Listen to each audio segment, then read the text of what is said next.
if you're on the hunt for unique fashion finds, you've probably heard of Depop. But is this trendy marketplace really worth your time and money? Let's dive into what makes Depop tick and whether it's a smart choice for your wardrobe. Depop is a peer-to-peer marketplace that focuses on buying and selling secondhand clothes, accessories, and even vintage items. Designed primarily for a younger audience, it feels like a blend of social media and e-commerce, where users can follow each other, like items, and engage in direct messaging. The app's interface is user-friendly, with a simple layout that makes browsing easy. You can search for specific items or explore curated collections, which is a nice touch. However, while the concept is appealing, there are some aspects that feel a bit vague. For example, the seller verification process isn't very transparent, which might leave buyers wondering about the authenticity of the products they're purchasing.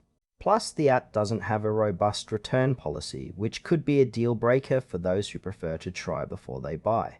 Overall, it's a unique platform, but it does come with its quirks. Let's break down the pros and cons.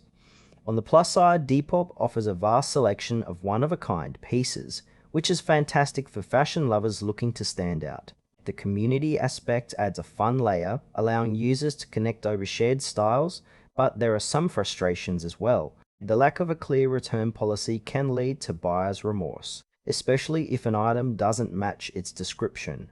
Additionally, the absence of a comprehensive seller verification process raises trust concerns.